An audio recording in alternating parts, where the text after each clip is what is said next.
بسم الله الرحمن الرحيم أتى أمر الله فلا تستعجلوه سبحانه وتعالى عما يشركون ينزل الملائكة بالروح من أمره على من يشاء من عباده أن أنذروا أنه لا إله إلا أنا فاتقون خلق السماوات والأرض بالحق تعالى عما يشركون خلق الإنسان من نطفة فإذا هو خصيم مبين والأنعام خلقها لكم فيها دفء ومنافع ومنها تأكلون ولكم فيها جمال حين تريحون وحين تسرحون وتحمل أثقالكم إلى بلد لم تكونوا بالغيه إلا بشق الأنفس إن ربكم لرؤوف رحيم والخيل والبغال والحمير لتركبوها وزينة ويخلق ما لا تعلمون وعلى الله قصد السبيل ومنها جائر ولو شاء لهداكم أجمعين هو الذي أنزل من السماء ماء لكم منه شراب ومنه شجر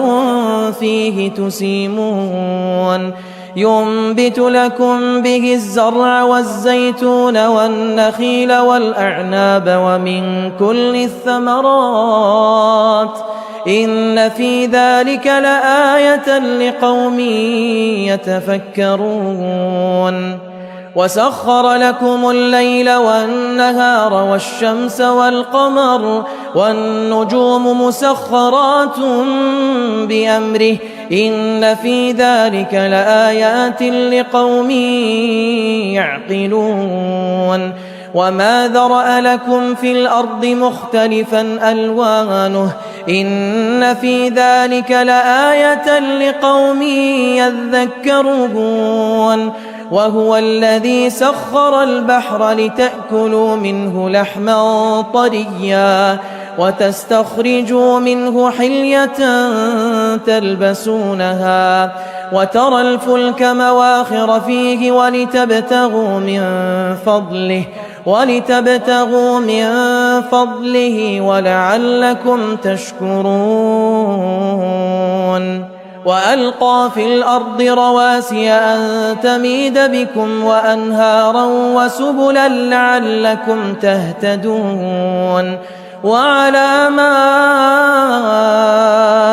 وبالنجم هم يهتدون أفمن يخلق كمن لا يخلق أفلا تذكرون وإن تعدوا نعمة الله لا تحصوها إن الله لغفور رحيم والله يعلم ما تسرون وما تعلنون والذين يدعون من دون الله لا يخلقون شيئا وهم يخلقون أموات غير أحياء وما يشعرون أيان يبعثون إلهكم إله واحد فالذين لا يؤمنون بالآخرة قلوبهم منكرة وهم مستكبرون لا جرم أن الله يعلم ما يسرون وما يعلنون إنه لا يحب المستكبرين وإذا قيل لهم ماذا أنزل ربكم قالوا أساطير الأولين ليحملوا أوزارهم كاملة يوم القيامة ومن أوزار الذين يضلونهم بغير علم ألا ساء ما يزرون قد مكر الذين من قبلهم فأتى الله بنيانهم من القواعد فخر عليهم السقف من فوقهم وأتاهم العذاب من حيث لا يشعرون ثم يوم القيامة يخزيهم ويقول أين شركائي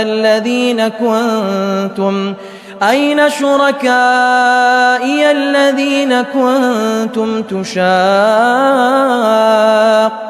فيهم قال الذين أوتوا العلم إن الخزي اليوم والسوء على الكافرين الذين تتوفاهم الملائكة ظالمي أنفسهم فألقوا السلم ما كنا نعمل من سوء بلى إن الله عليم بما كنتم تعملون فادخلوا أبواب جهنم خالدين فيها فلبئس مثوى المتكبرين وقيل للذين اتقوا ماذا أنزل ربكم قالوا خيرا للذين أحسنوا في هذه الدنيا حسنة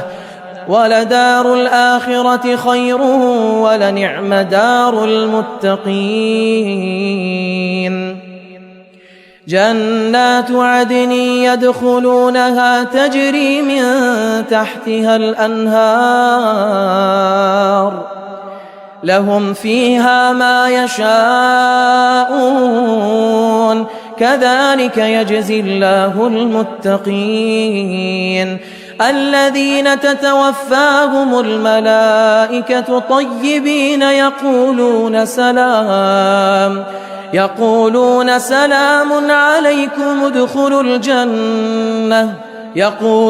سلام عليكم ادخلوا الجنة بما كنتم تعملون هل ينظرون إلا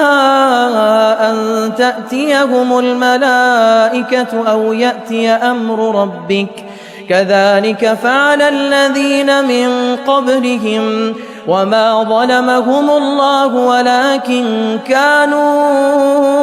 أنفسهم يظلمون فأصابهم سيئات ما عملوا وحاق بهم ما كانوا به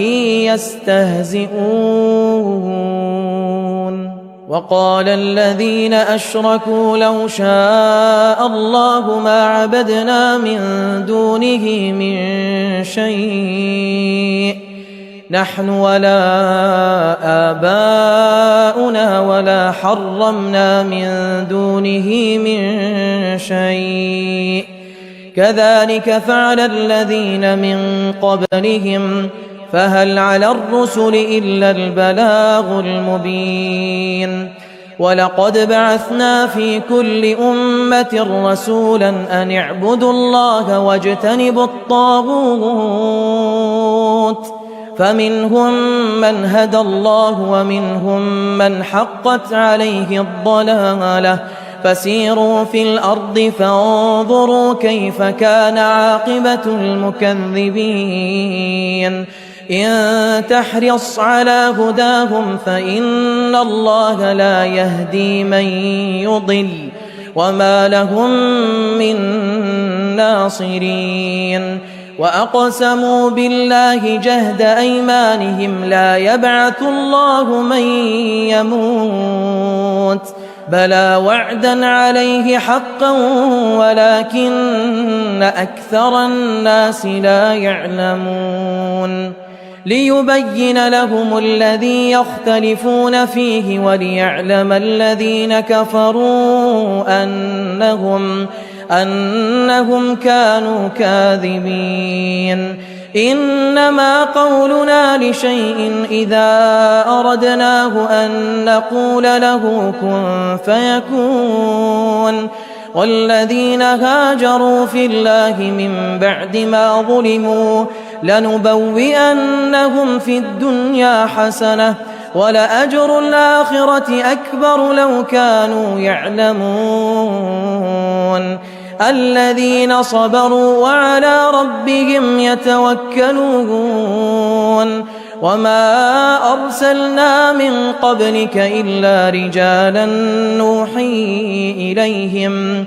فاسألوا أهل الذكر إن كنتم لا تعلمون بالبينات والزبر وأنزلنا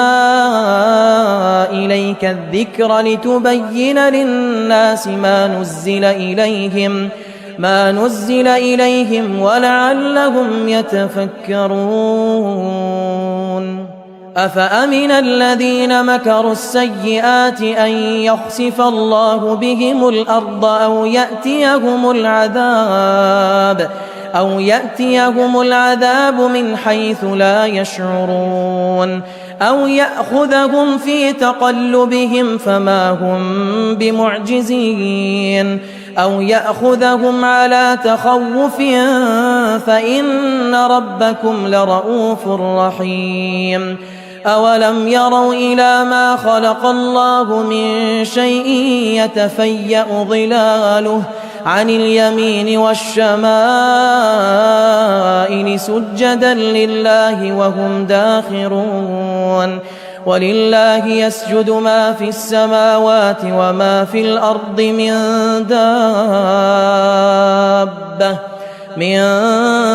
دابة والملائكة وهم لا يستكبرون يخافون ربهم من فوقهم ويفعلون ما يؤمرون وقال الله لا تتخذوا إلهين اثنين إنما هو إله واحد فإياي فارهبون وله ما في السماوات والأرض وله الدين واصبا أفغير الله تتقون وما بكم من نعمة فمن الله ثم إذا مسكم الضر فإليه تجأرون ثم إذا كشف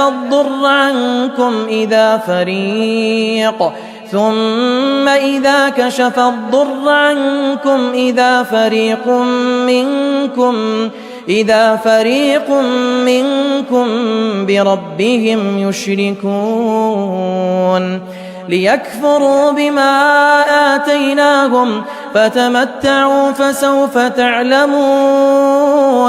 ويجعلون لما لا يعلمون نصيبا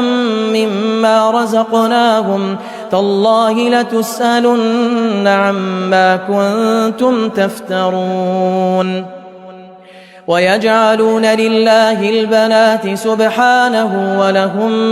ما يشتهون وإذا بشر أحدهم بالأنثى ظل وجهه مسودا وهو كظيم يتوارى من القوم من سوء ما بشر به أيمسكه على هون أم يدسه في التراب ألا ساء ما يحكمون للذين لا يؤمنون بالآخرة مثل السوء ولله المثل الأعلى وهو العزيز الحكيم ولو يؤاخذ الله الناس بظلمهم ما ترك عليها من دابة ولكن يؤخرهم إلى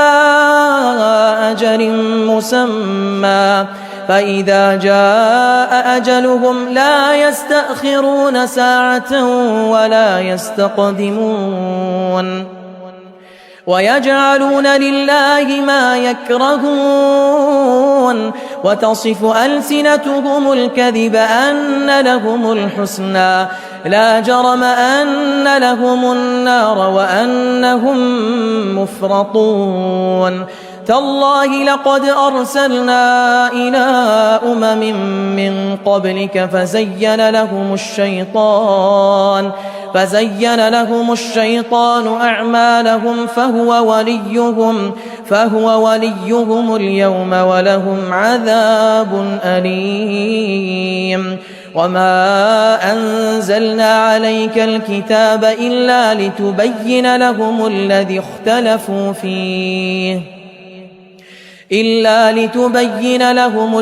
اختلفوا فيه وهدى ورحمة لقوم يؤمنون. والله أنزل من السماء ماء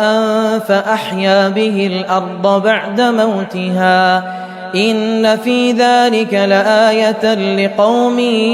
يسمعون. وإن لكم في الأنعام لعبرة نسقيكم مما في بطونه من بين فرث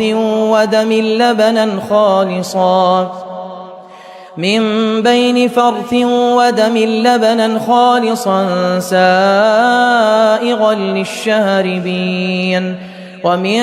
ثمرات النخيل والأعناب تتخذون منه سكرا ورزقا حسنا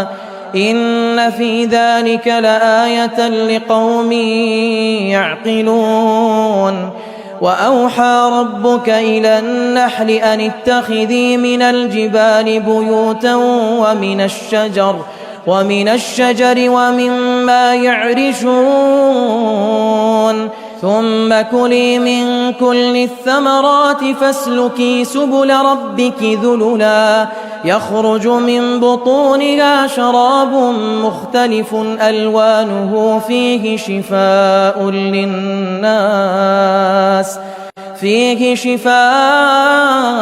للناس إن في ذلك لآية لقوم يتفكرون. والله خلقكم ثم يتوفاكم ومنكم من يرد إلى أرذل العمر لكي لا يعلم بعد علم شيئا إن الله عليم قدير. والله فضل بعضكم على بعض في الرزق فما الذين فضلوا براد رزقهم على ما ملكت أيمانهم فهم فيه سواء أفبنعمة الله يجحدون. والله جعل لكم من أنفسكم أزواجا وجعل لكم من أزواجكم بنين وحفدة ورزقكم من الطيبات أفبالباطل يؤمنون وبنعمة الله هم يكفرون. ويعبدون من دون الله ما لا يملك لهم رزقا من السماوات والأرض شيئا ولا يستطيعون. فلا تضربوا لله الأمثال إن الله يعلم وأنتم لا تعلمون. ضرب الله مثلا عبدا مملوكا لا يقدر على شيء ومن رزقناه منا رزقا حسنا فهو ينفق منه سرا وجهرا هل يستوون الحمد لله بل أكثرهم لا يعلمون. وضرب الله مثلا الرجلين أحدهما أبكم لا يقدر على شيء وهو كل على مولاه أينما يوجهه لا يأتي بخير هل يستوي هو ومن يأمر بالعدل وهو على صراط مستقيم. ولله غيب السماوات والأرض وما أمر الساعة إلا كلمح البصر أو هو أقرب إن إن الله على كل شيء قدير. والله أخرجكم من بطون أمهاتكم لا تعلمون شيئا وجعل لكم السمع والأبصار والأفئدة لعلكم تشكرون. ألم يروا إلى الطير مسخرات في جو السماء ما يمسكهن إلا الله إن في ذلك لآيات لقوم يؤمنون. والله جعل لكم من بيوتكم سكنا وجعل لكم من جلود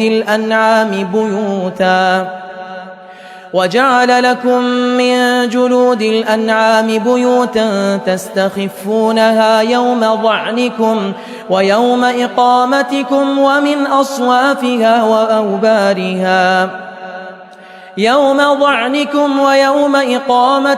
ومن أصوافها وأوبارها وأشعارها أثاثا ومتاعا إلى حين. والله جعل لكم مما خلق ظلالا وجعل لكم من الجبال أكنانا وجعل لكم سرابيل تقيكم الحر وسرابيل تقيكم بأسكم كذلك يتم نعمته عليكم لعلكم تسلمون. فإن تولوا فإنما عليك البلاغ المبين. يعرفون نعمة الله ثم ينكرونها وأكثرهم الكافرون. ويوم نبعث من كل أمة شهيدا ثم لا يؤذن للذين كفروا ولا هم يستعتبون. وإذا رأى الذين ظلموا العذاب فلا يخفف عنهم ولا هم ينظرون. وإذا رأى الذين أشركوا شركاءهم قالوا ربنا هؤلاء شركاؤنا الذين كنا ندعو من دونك فألقوا إليهم القول إنكم لكاذبون. وألقوا إلى الله يومئذ السلام وضل عنهم ما كانوا يفترون. الذين كفروا وصدوا عن سبيل الله زدناهم عذابا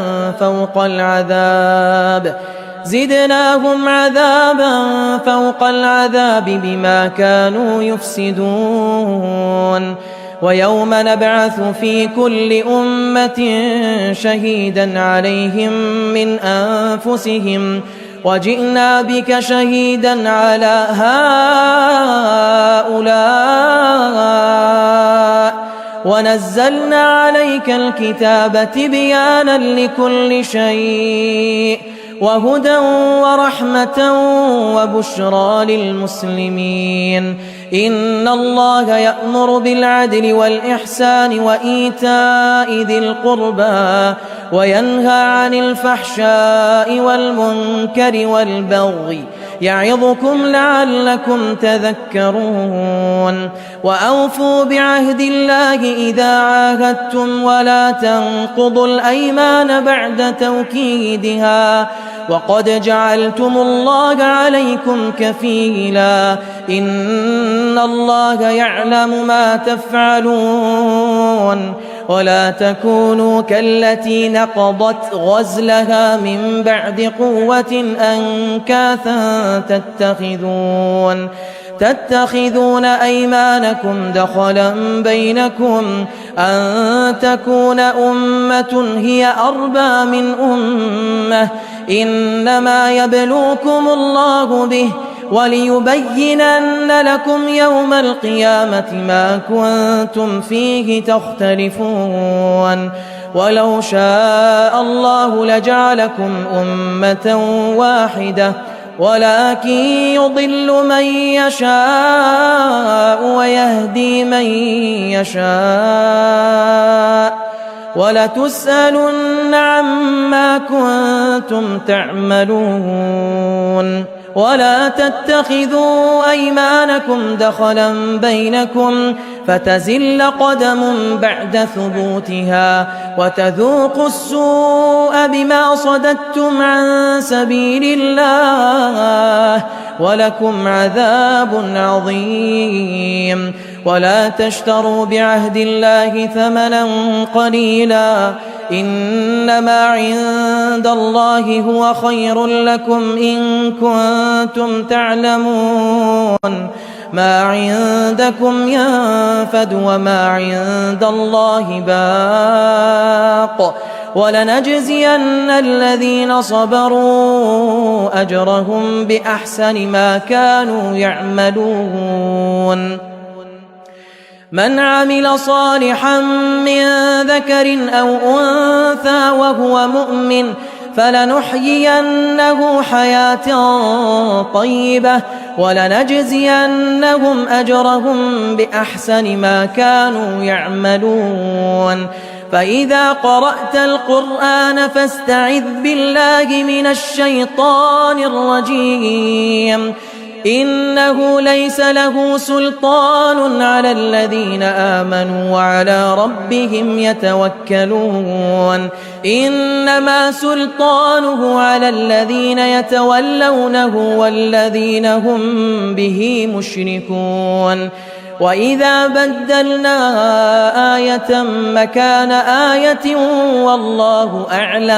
والله أعلم بما ينزل قالوا إنما أنت مفتر بل أكثرهم لا يعلمون قل نزله روح القدس من ربك بالحق ليثبت الذين آمنوا وهدى وبشرى للمسلمين ولقد نعلم أنهم يقولون إنما يعلمه بشر لسان الذي يلحدون إليه أعجمي وهذا لسان عربي مبين إن الذين لا يؤمنون بآيات الله لا يهديهم الله ولهم عذاب أليم إنما يفتري الكذب الذين لا يؤمنون بآيات الله وأولئك هم الكاذبون من كفر بالله من بعد إيمانه إلا من أكره وقلبه مطمئن بالإيمان ولكن من شرح بالكفر صدرا فعليهم غضب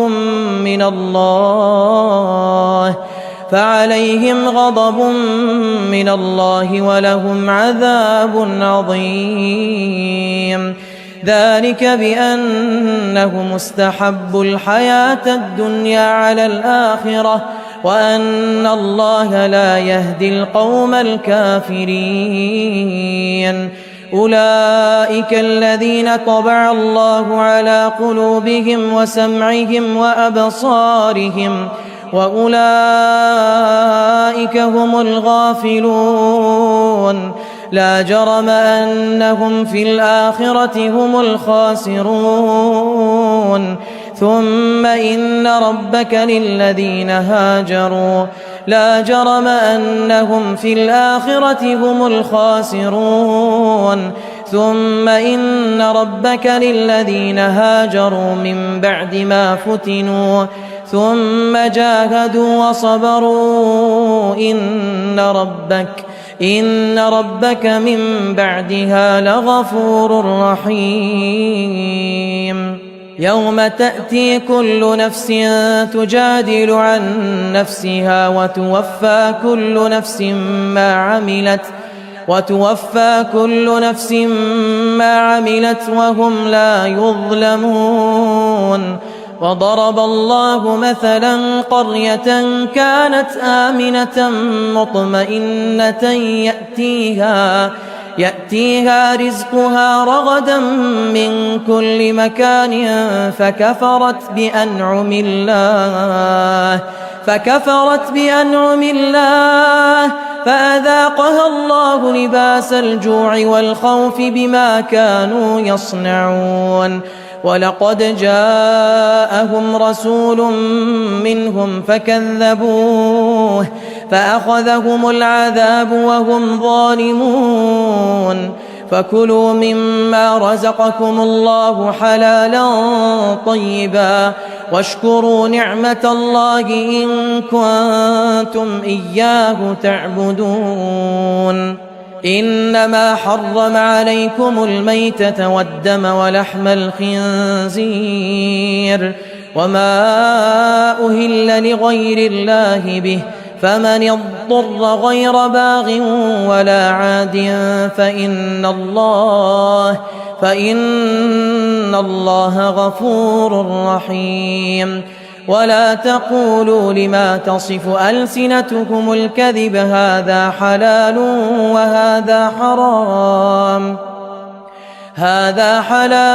وهذا حرام لتفتروا على الله الكذب إن الذين يفترون على الله الكذب لا يفلحون متاع قليل ولهم عذاب أليم وعلى الذين هادوا حرمنا ما قصصنا عليك من قبل وما ظلمناهم ولكن كانوا أنفسهم يظلمون ثم إن ربك للذين عملوا السوء بجهالة ثم تابوا من بعد ذلك وأصلحوا إن ربك من بعدها لغفور رحيم إن إبراهيم كان أمة قانتا لله حنيفا ولم يك من المشركين شاكرا لأنعمه اجتباه وهداه إلى صراط مستقيم وآتيناه في الدنيا حسنة وإنه في الآخرة لمن الصالحين ثم أوحينا إليك أن اتبع ملة إبراهيم حنيفا وما كان من المشركين إنما جعل السبت على الذين اختلفوا فيه وإن ربك ليحكم بينهم يوم القيامة فيما كانوا فيه يختلفون ادع إلى سبيل ربك بالحكمة والموعظة الحسنة وجادلهم بالتي هي أحسن إن ربك هو أعلم بمن ضل عن سبيله وهو أعلم بالمهتدين وإن عاقبتم فعاقبوا بمثل ما عوقبتم به ولئن صبرتم لهو خير للصابرين واصبر وما صبرك إلا بالله ولا تحزن عليهم ولا تك في ضيق مما يمكرون إن الله مع الذين اتقوا والذين هم محسنون.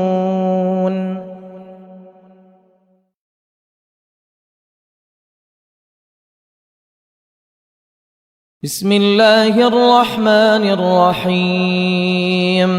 سبحان الذي أسرى بعبده ليلا من المسجد الحرام إلى المسجد الأقصى الذي باركنا حوله لنريه من آياتنا إنه هو السميع البصير وآتينا موسى الكتاب وجعلناه هدى لبني إسرائيل ألا تتخذوا من دوني وكيلا ذرية من حملنا مع نوح إنه كان عبدا شكورا وقضينا إلى بني إسرائيل في الكتاب لتفسدن في الأرض مرتين ولتعلن علوا كبيرا فإذا جاء وعد أولاهما بعثنا عليكم عبادا لنا أولي بأس شديد فجاسوا خلال الديار وكان وعدا مفعولا ثم رددنا لكم الكرة عليهم وأمددناكم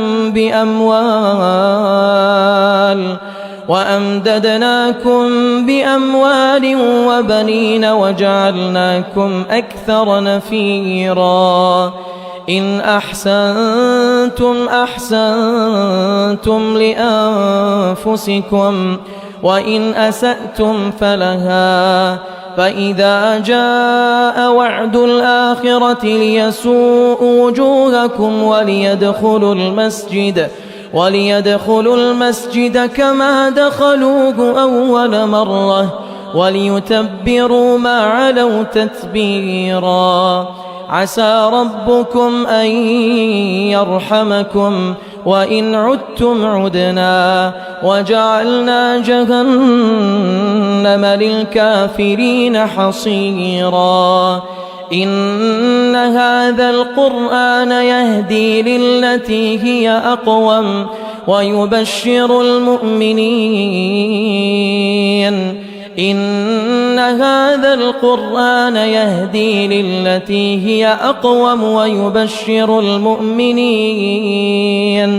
ويبشر المؤمنين الذين يعملون الصالحات أن لهم أجرا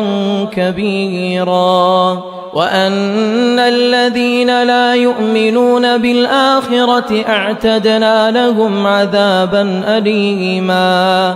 ويدعو الإنسان بالشر دعاءه بالخير وكان الإنسان عجولا وجعلنا الليل والنهار آيتين فمحونا آية الليل وجعلنا آية النهار مبصرة لتبتغوا فضلا من ربكم ولتعلموا عدد السنين والحساب وكل شيء فصلناه تفصيلا وكل إنسان ألزمناه طائره في عنقه ونخرج له يوم القيامة كتابا يلقاه منشورا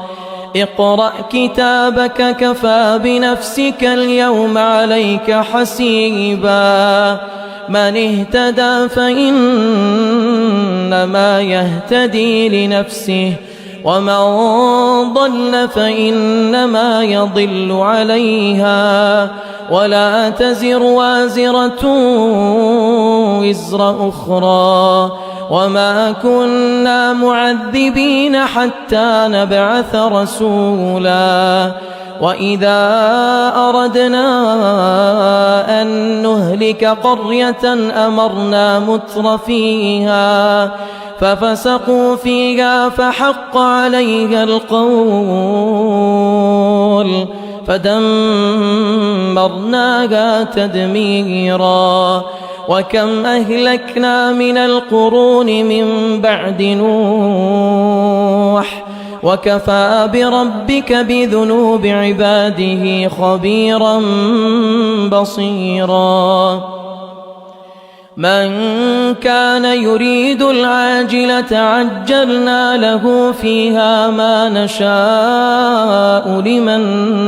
نريد ثم جعلنا له جهنم يصلاها مذموما مدحورا ومن أراد الآخرة وسعى لها سعيها وهو مؤمن فأولئك كان سعيهم مشكورا كلا نمد هؤلاء وهؤلاء من عطاء ربك وما كان عطاء ربك محظورا انظر كيف فضلنا بعضهم على بعض وللآخرة أكبر درجات وأكبر تفضيلا لا تجعل مع الله إلها آخر فتقعد مذموما مخذولا وقضى ربك ألا تعبدوا إلا إياه وبالوالدين إحسانا إما يبلغن عندك الكبر أحدهما أو كلاهما فلا تقل لهما أف ولا تنهرهما وقل لهما قولا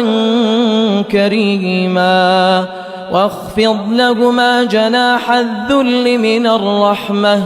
وقل رب ارحمهما كما ربياني صغيرا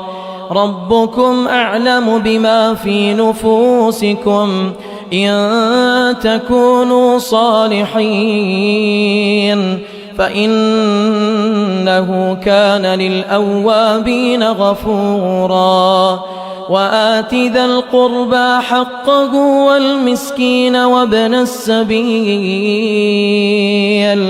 ولا تبذر تبذيرا إن المبذرين كانوا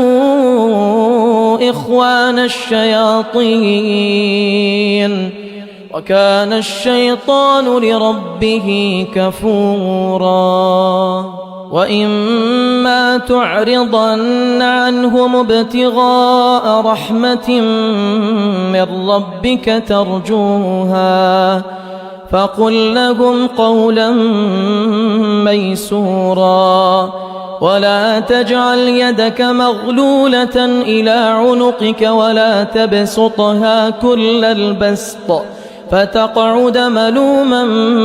محسورا إن ربك يبسط الرزق لمن يشاء ويقدر إنه كان بعباده خبيرا بصيرا ولا تقتلوا أولادكم خشية إملاق نحن نرزقهم وإياكم إن قتلهم كان خطأ كبيرا ولا تقربوا الزنا إنه كان فاحشة وساء سبيلا ولا تقتلوا النفس التي حرم الله إلا بالحق ومن قتل مظلوما فقد جعلنا لوليه سلطانا فلا يسرف في القتل إنه كان منصورا ولا تقربوا مال اليتيم إلا بالتي هي أحسن حتى يبلغ أشده وأوفوا بالعهد إن العهد كان مسؤولا وأوفوا الكيل إذا كلتم وزنوا بالقسطاس المستقيم ذلك خير وأحسن تأويلا ولا تقف ما ليس لك به علم إن السمع والبصر والفؤاد كل أولئك كان عنه مسؤولا ولا تمش في الأرض مرحا إنك لن تخرق الأرض ولن تبلغ الجبال طولا كل ذلك كان سيئه عند ربك مكروها ذلك مما أوحى إليك ربك من الحكمة ولا تجعل مع الله إلها آخر فتلقى في جهنم ملوما مدحورا أفأصفاكم ربكم بالبنين واتخذ من الملائكة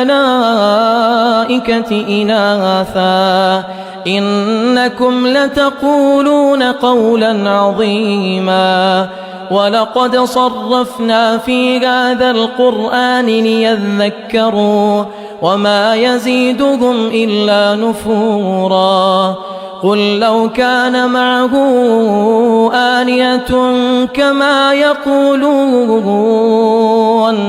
إذا لابتغوا إلى ذي العرش سبيلا سبحانه وتعالى عما يقولون علوا كبيرا تسبح له السماوات السبع والأرض ومن فيهن وإن من شيء إلا يسبح بحمده ولكن لا تفقهون تسبيحهم إنه كان حليما غفورا وإذا قرأت القرآن جعلنا بينك وبين الذين لا يؤمنون بالآخرة حجابا مستورا وجعلنا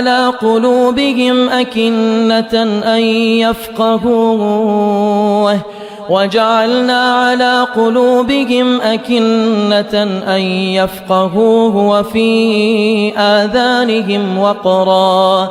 وإذا ذكرت ربك في القرآن وحده ولوا على أدبارهم نفورا نحن أعلم بما يستمعون به إذ يستمعون إليك وإذ هم نجوى إذ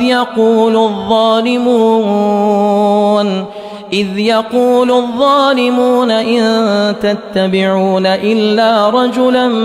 مسحورا انظر كيف ضربوا لك الأمثال فضلوا فلا يستطيعون سبيلا وقالوا أإذا كنا عظاما ورفاتا أإنا لمبعوثون خلقا جديدا قل كونوا حجارة أو حديدا أو خلقا مما يكبر في صدوركم فسيقولون من يعيدنا قل الذي فطركم أول مرة فسينغضون إليك رؤوسهم ويقولون متاه قل عسى أن يكون قريبا يوم يدعوكم فتستجيبون بحمده وتظنون إن لبثتم إلا قليلا وقل لعبادي يقولوا التي هي أحسن إن الشيطان ينزغ بينهم إن الشيطان كان للإنسان عدوا مبينا ربكم أعلم بكم إن يشأ يرحمكم أو إن يشأ يعذبكم وما أرسلناك عليهم وكيلا وربك أعلم بمن في السماوات والأرض ولقد فضلنا بعض النبيين على بعض وآتينا داود زبورا قل ادعوا الذين زعمتم من دونه فلا يملكون كشف الضر عنكم ولا تحويلا أولئك الذين يدعون يبتغون إلى ربهم الوسيلة أيهم أقرب ويرجون رحمته ويخافون عذابه إن عذاب ربك كان محذورا وإن من قرية إلا نحن مهلكوها قبل يوم القيامة أو معذبوها عذابا شديدا كان ذلك في الكتاب مسطورا وما منعنا أن نرسل بالآيات إلا أن كذب بها الأولون وآتينا ثمود الناقة مبصرة فظلموا بها وما نرسل بالآيات إلا تخويفا وإذ قلنا لك إن ربك أحاط بالناس وما جعلنا الرؤيا التي أريناك إلا فتنة للناس والشجرة الملعونة في القرآن ونخوفهم فما يزيدهم إلا طغيانا كبيرا وإذ قلنا للملائكة اسجدوا لآدم فسجدوا إلا إبليس قال أأسجد لمن خلقت طينا قال أرأيتك هذا الذي كرمت علي لئن أخرتني إلى يوم القيامة لأحتنكن ذريته إلا قليلا قال اذهب فمن تبعك منهم فإن جهنم جزاؤكم جزاء موفورا واستفزز من استطعت منهم بصوتك وأجلب عليهم بخيلك ورجلك وشاركهم في الأموال والأولاد وعدهم وما يعدهم الشيطان إلا غرورا إن عبادي ليس لك عليهم سلطان وكفى بربك وكيلا ربكم الذي يزجي لكم الفلك في البحر لتبتغوا من فضله إنه كان بكم رحيما وإذا مسكم الضر في البحر ضل من تدعون إلا إياه فلما نجاكم إلى البر أعرضتم وكان الإنسان كفورا أفأمنتم أن يخسف بكم جانب البر أو يرسل عليكم حاصبا ثم لا تجدوا لكم وكيلا أم أمنتم أن يعيدكم فيه تارة أخرى فيرسل عليكم قاصفا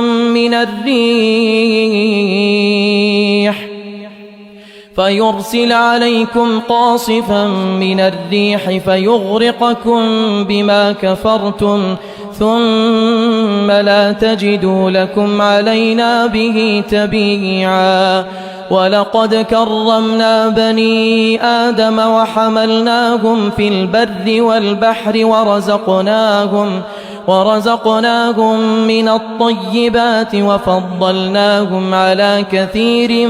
ممن خلقنا تفضيلا يوم ندعو كل أناس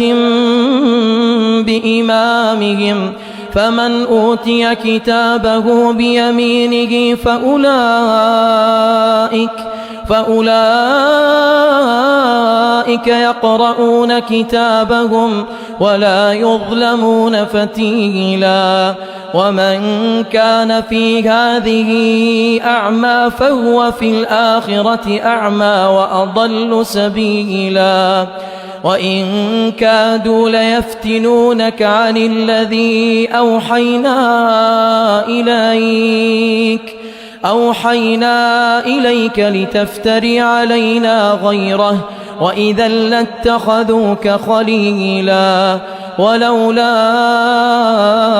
أن ثبتناك لقد كدت تركن إليهم شيئا قليلا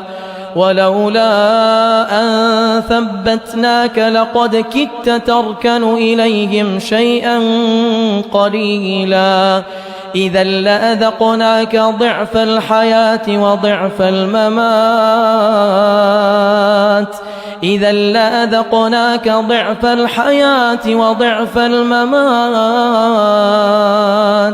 ثم لا تجد لك علينا نصيرا وإن كادوا ليستفزونك من الأرض ليخرجوك منها وإذا لا يلبثون خلافك إلا قليلا سنة من قد أرسلنا قبلك من رسلنا ولا تجد لسنتنا تحويلا أقم الصلاة لدلوك الشمس إلى غسق الليل وقرآن الفجر إن قرآن الفجر كان مشهودا ومن الليل فتهجد به نافلة لك عسى أن يبعثك ربك مقاما محمودا وقل رب أدخلني مدخل صدق وأخرجني مخرج صدق واجعل لي من لدنك سلطانا نصيرا وقل جاء الحق وزهق الباطل إن الباطل كان زهوقا وننزل من القرآن ما هو شفاء ورحمة للمؤمنين ولا يزيد الظالمين إلا خسارا وإذا أنعمنا على الإنسان أعرض ونأى بجانبه وإذا مسه الشر كان يئوسا قل كل يعمل على شاكلته فربكم أعلم بمن هو أهدى سبيلا ويسألونك عن الروح قل الروح من أمر ربي وما أوتيتم من العلم إلا قليلا ولئن شئنا لنذهبن بالذي أوحينا إليك ثم لا تجد لك به علينا وكيلا إلا رحمة من ربك إن فضله كان عليك كبيرا قل لئن اجتمعت الإنس والجن على أن يأتوا بمثل هذا القرآن لا يأتون بمثله ولو كان بعضهم لبعض ظهيرا ولقد صرفنا للناس في هذا القرآن من كل مثل فأبى أكثر الناس إلا كفورا وقالوا لن نؤمن لك حتى تفجر لنا من الأرض ينبوعا أو تكون لك جنة من نخيل وعنب فتفجر الأنهار خلالها تفجيرا أو تسقط السماء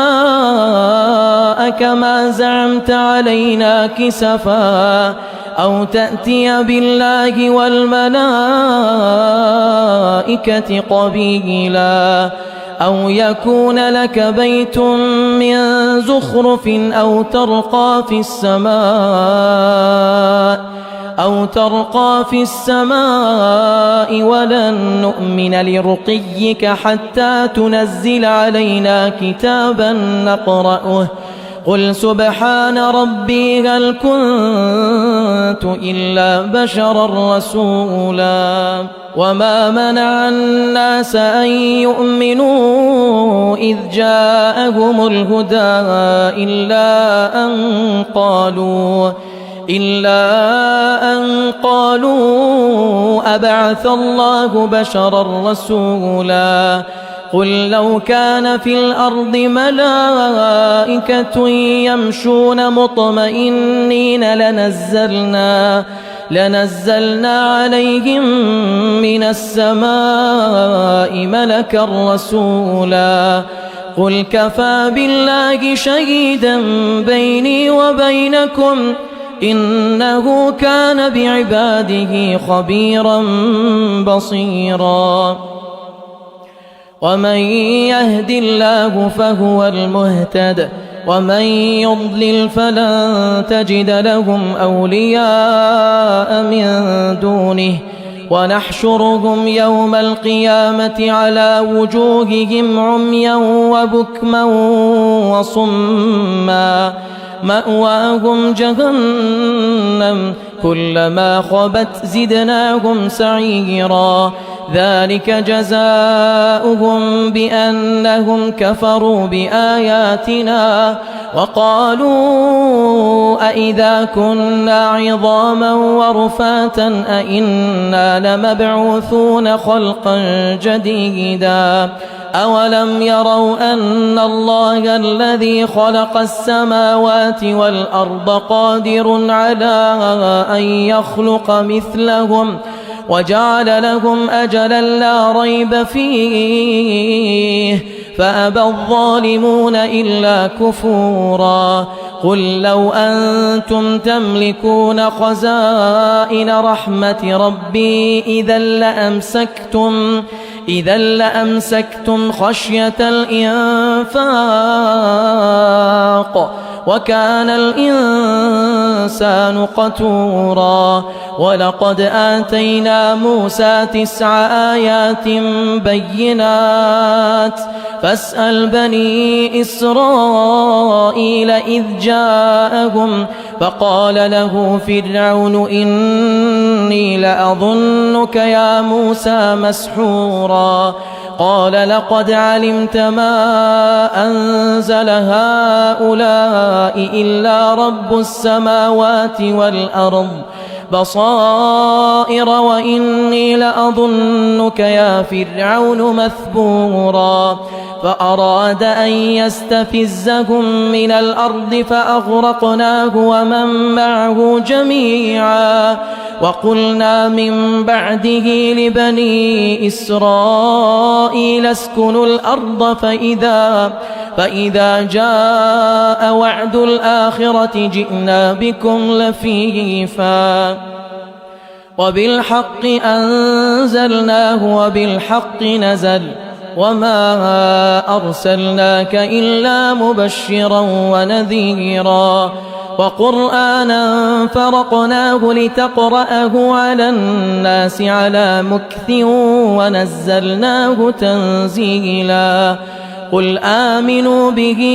أو لا تؤمنوا إن الذين أوتوا العلم من قبله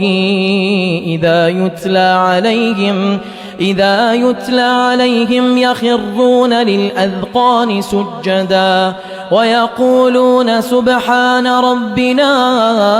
إن كان وعد ربنا لمفعولا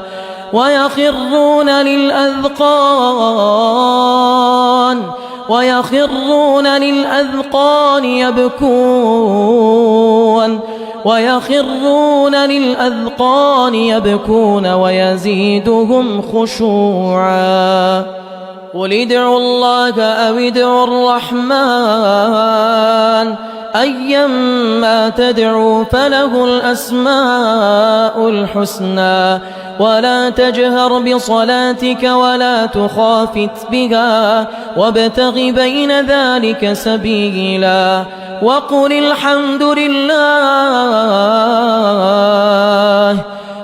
الحمد لله الذي لم يتخذ ولدا ولم يكن له شريك في الملك ولم يكن له ولي من الذل وكبره تكبيرا.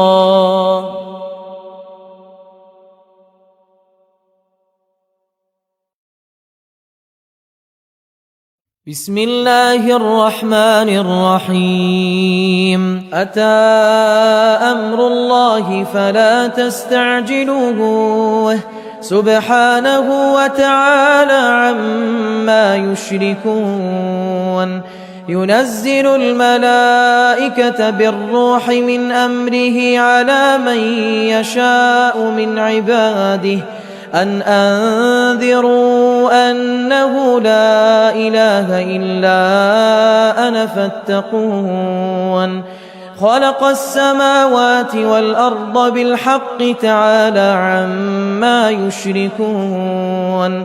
خلق الإنسان من نطفة فإذا هو خصيم مبين. والأنعام خلقها لكم فيها دفء ومنافع ومنها تأكلون ولكم فيها جمال حين تريحون وحين تسرحون.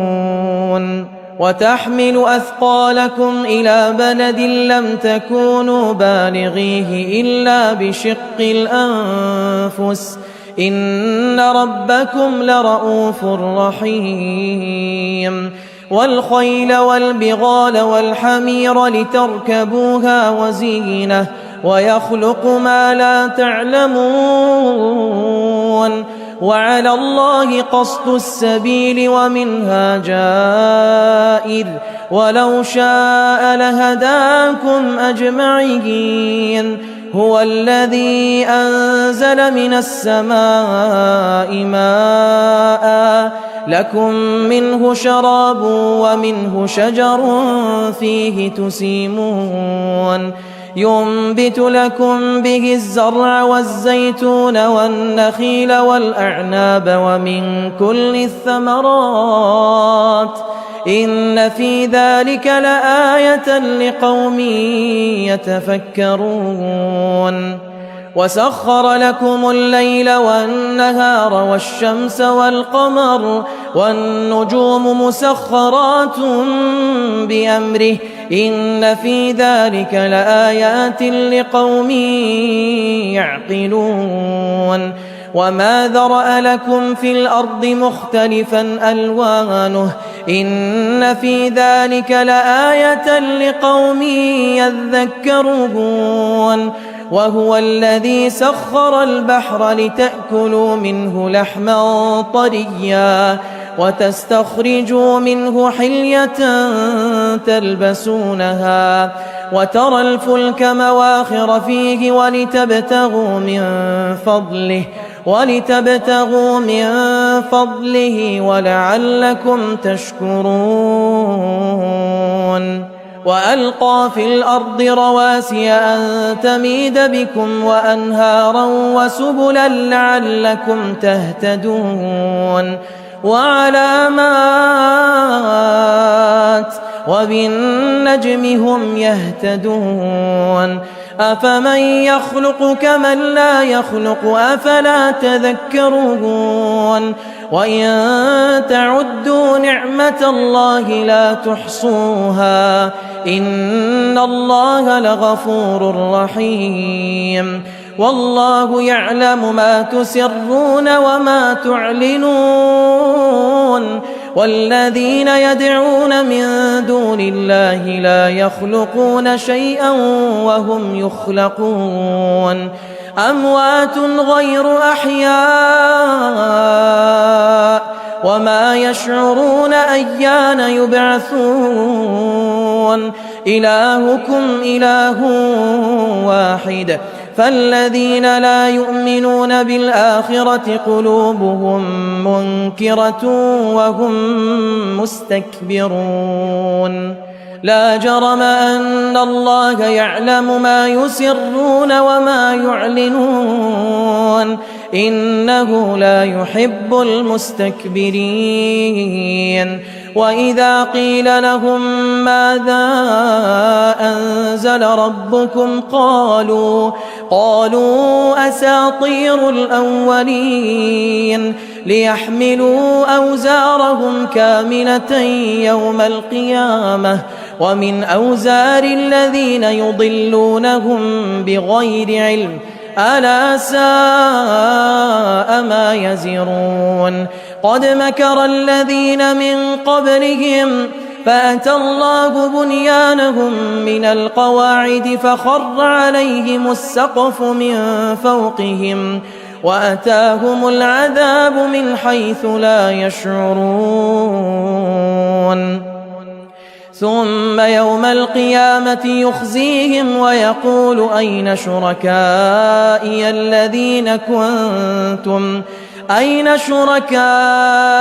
الذين كنتم تشاقون فيهم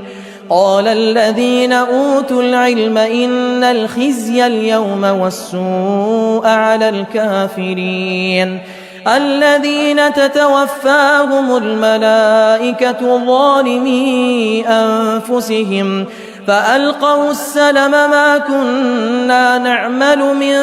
سوء بلى إن الله عليم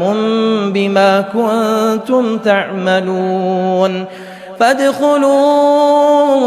أبواب جهنم خالدين فيها فلبئس مثوى المتكبرين وقيل للذين اتقوا ماذا أنزل ربكم قالوا خيرا للذين أحسنوا في هذه الدنيا حسنة ولدار الآخرة خير ولنعم دار المتقين جنات عدن يدخلونها تجري من تحتها الأنهار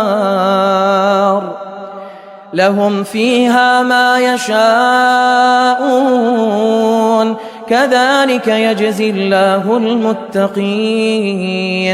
الذين تتوفاهم الملائكة طيبين يقولون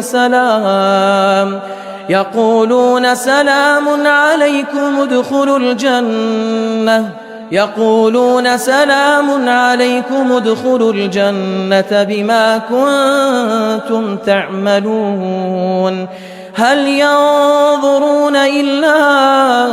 أن تأتيهم الملائكة أو يأتي أمر ربك كذلك فعل الذين من قبلهم وما ظلمهم الله ولكن كانوا أنفسهم يظلمون فأصابهم سيئات ما عملوا وحاق بهم ما كانوا به يستهزئون وقال الذين أشركوا لو شاء الله ما عبدنا من دونه من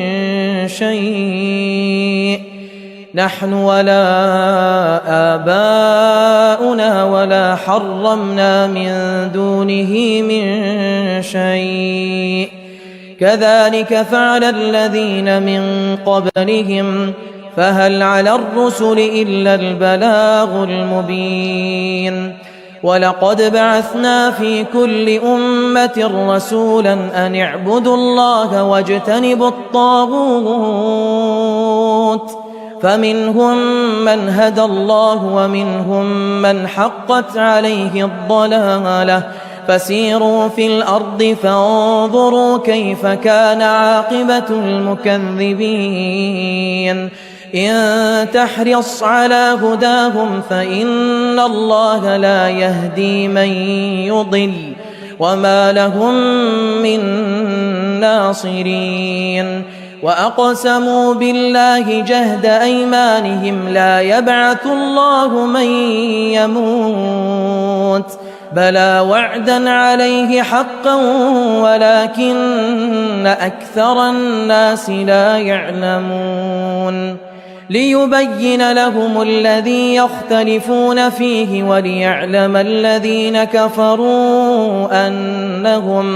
أنهم كانوا كاذبين إنما قولنا لشيء إذا أردناه أن نقول له كن فيكون والذين هاجروا في الله من بعد ما ظلموا لنبوئنهم في الدنيا حسنة ولأجر الآخرة أكبر لو كانوا يعلمون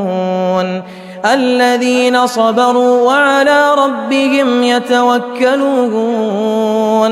وما أرسلنا من قبلك إلا رجالا نوحي إليهم فاسألوا أهل الذكر إن كنتم لا تعلمون بالبينات والزبر وأنزلنا إليك الذكر لتبين للناس ما نزل إليهم ولعلهم يتفكرون أفأمن الذين مكروا السيئات أن يخسف الله بهم الأرض أو يأتيهم العذاب من حيث لا يشعرون أو يأخذهم في تقلبهم فما هم بمعجزين أو يأخذهم على تخوف فإن ربكم لرؤوف رحيم أولم يروا إلى ما خلق الله من شيء يتفيأ ظلاله عن اليمين والشمائل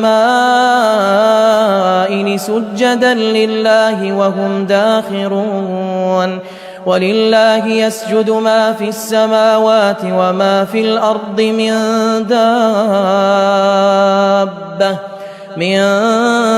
دابة والملائكة وهم لا يستكبرون يخافون ربهم من فوقهم ويفعلون ما يؤمرون وقال الله لا تتخذوا إلهين اثنين إنما هو إله واحد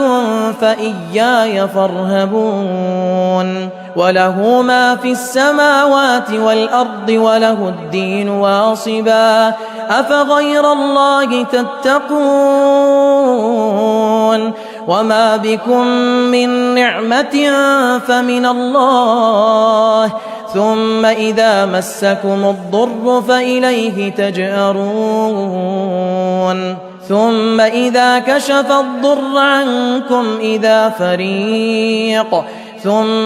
إذا كشف الضر عنكم إذا فريق منكم بربهم يشركون ليكفروا بما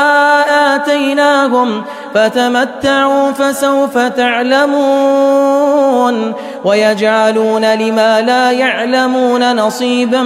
مما رزقناهم تالله لتسألن عما كنتم تفترون ويجعلون لله البنات سبحانه ولهم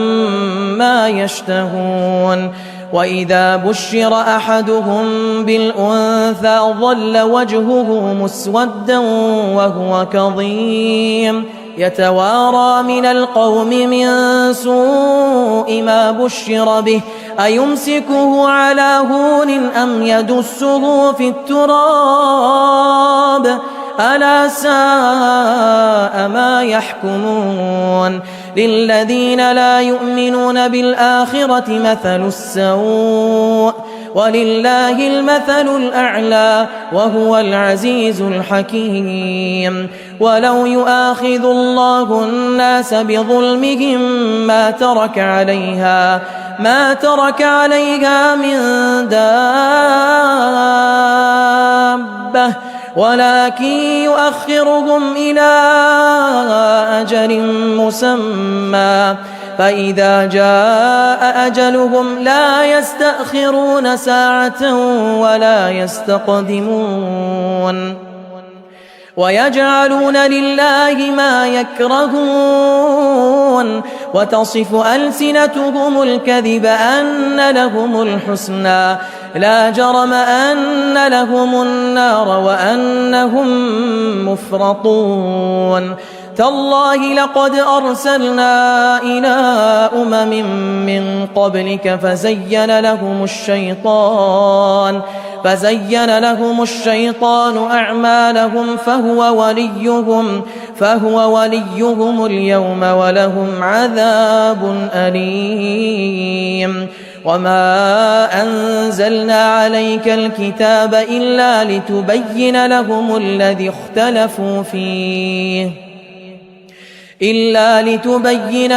الذي اختلفوا فيه وهدى ورحمة لقوم يؤمنون. والله أنزل من السماء ماء فأحيا به الأرض بعد موتها إن في ذلك لآية لقوم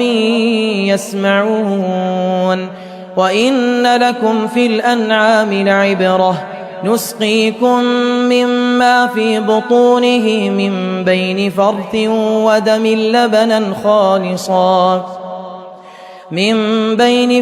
ودم لبنا خالصا سائغا للشاربين. ومن ثمرات النخيل والأعناب تتخذون منه سكرا ورزقا حسنا إن في ذلك لآية لقوم يعقلون. وأوحى ربك إلى النحل أن اتخذي من الجبال بيوتا ومن الشجر ومما يعرشون ثم كلي من كل الثمرات فاسلكي سبل ربك ذللا يخرج من بطونها شراب مختلف ألوانه فيه شفاء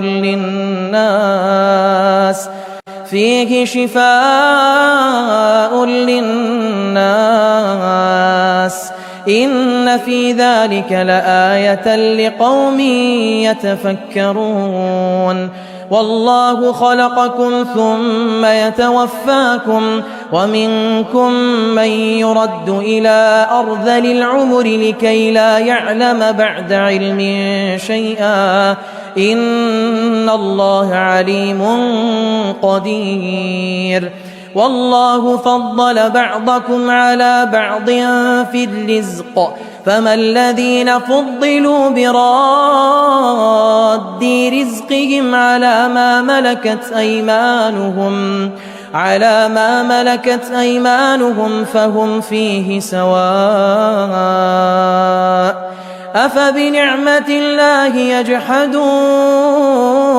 والله جعل لكم من أنفسكم أزواجا وجعل لكم من أزواجكم بنين وحفدة ورزقكم من الطيبات أفبالباطل يؤمنون وبنعمة الله هم يكفرون. ويعبدون من دون الله ما لا يملك لهم رزقا من السماوات والأرض شيئا ولا يستطيعون. فلا تضربوا لله الأمثال إن الله يعلم وأنتم لا تعلمون. ضرب الله مثلا عبدا مملوكا لا يقدر على شيء ومن رزقناه منا رزقا حسنا فهو ينفق منه سرا وجهرا هل يستوون الحمد لله بل أكثرهم لا يعلمون وضرب الله مثلا الرجلين أحدهما أبكم لا يقدر على شيء وهو كل على مولاه أينما يوجهه لا يأتي بخير هل يستوي هو ومن يأمر بالعدل وهو على صراط مستقيم ولله غيب السماوات والأرض وما أمر الساعة إلا كلمح البصر أو هو أقرب إن الله على كل شيء قدير والله أخرجكم من بطون أمهاتكم لا تعلمون شيئا وجعل لكم السمع والأبصار والأفئدة لعلكم تشكرون ألم يروا إلى الطير مسخرات في جو السماء ما يمسكهن إلا الله إن في ذلك لآيات لقوم يؤمنون